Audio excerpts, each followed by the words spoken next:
बिस्मिल्लाहिर्रहमानिर्रहीम। Welcome to my channel diet and fitness club. आज हम आपसे वो पावरफुल टूल के बारे में डिस्कस करने जा रहे हैं जो कि आपकी फ़ैट लॉस के लिए मोस्ट इफ़ेक्टिव टूल है और आपको पहले ही हफ्ते इसके अच्छे रिजल्ट्स मिलना शुरू हो जाते हैं और फ़ैट लॉस का कदरे आसान तरीका भी है। उस टूल का नाम है इंटरमिटेंट फास्टिंग। इस वीडियो में हम आपसे डिस्कस करेंगे इंटरमिटेंट फास्टिंग होती क्या है, इंटरमिटेंट फास्टिंग के फ़ायदे क्या क्या होते हैं, इंटरमिटेंट फास्टिंग किस तरीके से आपका वेट लॉस करवाती है और इंटरमिटेंट फास्टिंग को आपने करना कैसे है। वीडियो का आगाज़ करने से पहले मैं आपको एक बात बताता चलूं कि आप अगर किसी भी हेल्थ कंडीशन के साथ हैं या फिर आप कोई भी chronic disease, sugar, blood pressure की रेगुलर मेडिकेशन पर है तो आपने इंटरमिटेंट फास्टिंग को मेडिकल सुपरविजन के बगैर कभी भी नहीं करना। इंटरमिटेंट फास्टिंग होती क्या है? इंटरमिटेंट फास्टिंग होता है आपने दिन भर में 12, 14, 16 या फिर 20 घंटे तक भूखे रहना होता है और आपने सिर्फ और सिर्फ पानी या लिक्विड का इस्तेमाल करना होता है। इंटरमिटेंट फास्टिंग को उर्फ़े आम में पानी वाले रोज़े भी कहा जा सकता है। इंटरमिटेंट फास्टिंग के दौरान आप कोई चीज़ खा पी नहीं सकते, बल्कि आप ग्रीन टी, ब्लैक कॉफ़ी या फिर लेमन वाटर शुगर के बगैर आप इसका इस्तेमाल कर सकते हैं। इंटरमिटेंट फास्टिंग कोई डाइट प्लान नहीं है, बल्कि इंटरमिटेंट फास्टिंग डाइट पैटर्न है। इंटरमिटेंट फास्टिंग में ये बताया जाता है कि आपने किस वक्त खाना है और किस वक्त पर आपने भूखे रहना है। इंटरमिटेंट फास्टिंग आपका वेट कैसे कम कराता है? एक्चुअली इंटरमिटेंट फास्टिंग दो हार्मोन्स को ट्रिगर करता है। इसमें एक ग्रोथ हार्मोन है, दूसरा इंसुलिन हार्मोन है जो कि आपको वेट लॉस में हेल्प देते हैं। इंटरमिटेंट के फास्टिंग के फ़ायदे क्या होते हैं? इंटरमिटेंट फास्टिंग के फ़ायदे में सबसे पहले नंबर पर आता है growth hormone. Growth hormone actually आपकी बॉडी के अंदर, जैसा कि नाम से ही ज़ाहिर है कि आपकी बॉडी की ग्रोथ के अंदर इसका बहुत अहम किरदार होता है। ग्रोथ हार्मोन बहुत ही पावरफुल हार्मोन होता है। बेसिकली 6 टाइप ऑफ हार्मोन्स होते हैं जो कि हमारी बॉडी में फ़ैट लॉस के ज़िम्मेदार होते हैं और इसमें सबसे ज़्यादा इफ़ेक्टिव हार्मोन ग्रोथ हार्मोन होता है। ग्रोथ हार्मोन आपकी लीन बॉडी मास को बढ़ाता है, आपके अंदर मसल को गेन करवाता है और आपके अंदर फैट्स के लेवल को कम कराता है। फैट को श्रिंक करने में ग्रोथ हार्मोन का बहुत अहम किरदार है। जब आप इंटरमिटेंट फास्टिंग को स्टार्ट करते हैं तो पहले ही 2-3 दिनों के अंदर ग्रोथ हार्मोन के लेवल्स जो होते हैं वो 250 गुना तक बढ़ जाते हैं।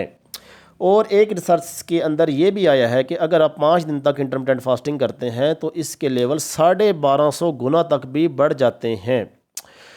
ग्रोथ हार्मोन आपकी स्किन को दोबारा सेट करके फ्रेश करता है और आप जवान महसूस करते हैं। ये एंटी एजिंग भी है, यानी कि आपकी बायोलॉजिकल एज कम नज़र आना शुरू हो जाती है और आप पहले से ज़्यादा खूबसूरत और फ्रेश नज़र आते हैं।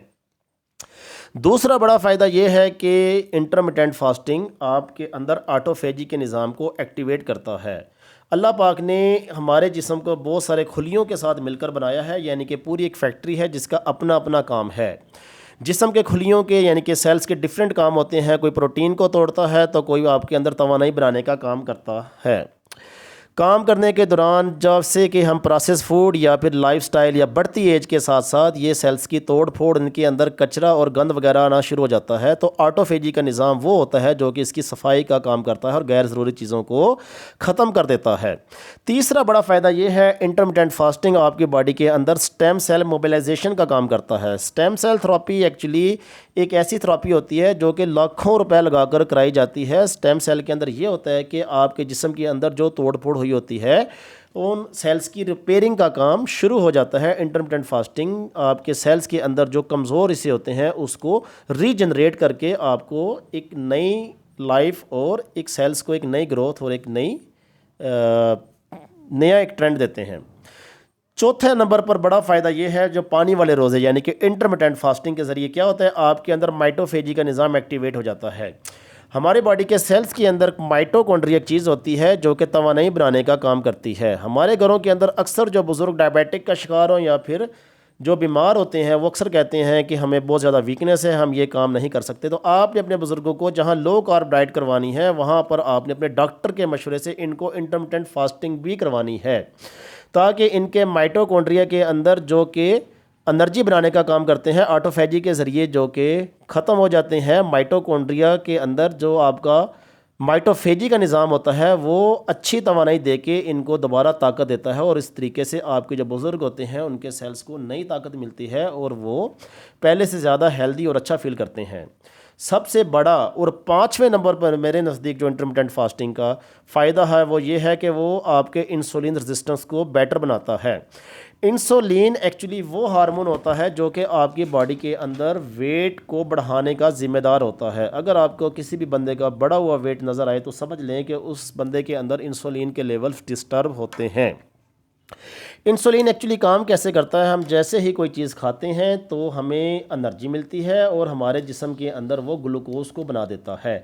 इंसुलिन का काम ये होता है जो कि इंसुलिन की सेक्रेशन हमारे पैनक्रियास से होती है, वो इस ग्लूकोज को पकड़ के हमारे सेल्स के अंदर ले जाता है। सेल्स के अंदर माइटोकॉन्ड्रिया होता है जहाँ पर आपकी एनर्जी बन रही होती है। ये एक नॉर्मल मोड ऑफ एक्शन है। लेकिन अगर आप ज़रूरत से ज़्यादा खाते हैं तो क्या होगा जनाब, आपकी बॉडी के अंदर इंसुलिन और ग्लूकोज बनती जाएगी, यानी कि इंसुलिन ग्लूकोज को जैसे ही सेल के पास लेकर जाएगी, सेल की जितनी ज़रूरत होती है वो उसको रखने के बाद इंसुलिन को और शुगर को यानी कि ग्लूकोज को ब्लॉक करना शुरू कर देता है। इसका मतलब ये है कि सेल की कैपेसिटी ख़त्म हो चुकी है।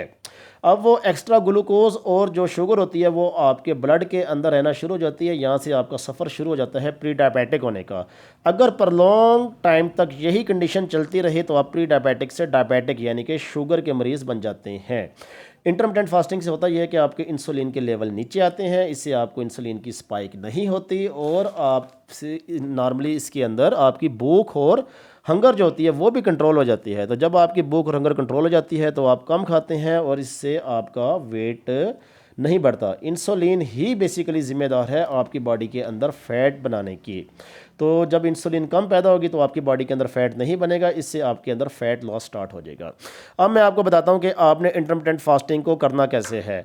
तो मैंने आपको बताया कि अगर आप बिगिनर लेवल पर हैं तो आप ऐसे करें कि आप 12 की विंडो यानी कि आपने 12 घंटे खाना है, 12 घंटे भूखे रहना है। ये आप तकरीबन पहले हफ्ते तक जो है ना 12-12 की विंडो चलाएं, यानी कि अगर आपने रात का खाना तकरीबन 8 बजे खाया है तो नेक्स्ट डे आप 8 बजे तक, रात 8 से लेकर सुबह 8 के दरमियान में आपने ना कोई चीज़ खानी है, सिर्फ पानी का, ग्रीन टी का आप इस्तेमाल कर सकते हैं।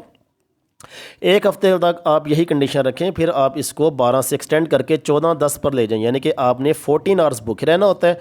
यानी कि अगर आप रात का खाना 8 बजे खा रहे हैं तो आपने सुबह को 10 बजे नाश्ता करना होगा। फिर कुछ अरसे के बाद जब आपके स्टैमिना डेवलप हो जाए तो फिर आप इसको 16-8 की विंडो पर ले जाएं, यानी कि आपने 16 घंटे भूखा रहना। यानी कि अगर आपने रात का खाना रात 8 बजे खाया था तो नेक्स्ट डे आपने ब्रेकफास्ट को 12 बजे करना होता है, यानी कि 8 से 12 तकरीबन 16 घंटे का गैप बन जाता है। तो इस दौरान आप सिर्फ़ और सिर्फ पानी का इस्तेमाल कर सकते हैं, या फिर आप ग्रीन टी, ब्लैक कॉफ़ी या फिर लेमन वाटर या फिर आप पिंक साल्ट डाल के पानी का इस्तेमाल कर सकते हैं। इससे आपको क्रेविंग नहीं होगी। तो इस तरीके से आप इंटरमिटेंट फास्टिंग करके अपने ग्लूकोज के लेवल को मैनेज कर सकते हैं, अपने इंसुलिन के लेवल को मैनेज कर सकते हैं और आप इससे फ़ायदा हासिल कर सकते हैं। उम्मीद करता हूं कि आपको ये वीडियो पसंद आई होगी। इस किस्म के मज़ीद इन्फॉर्मेटिव वीडियो के लिए हमारी रिक्वेस्ट है, हमारे चैनल को लाइक करें, शेयर करें, कमेंट करें, सब्सक्राइब करें। अगर आप चैनल पर नए हैं तो बेल आइकन बटन को दबा दें ताकि इस किस्म की मज़ीद इन्फॉर्मेटिव वीडियो आप तक पहुँचती रहे। Thank you.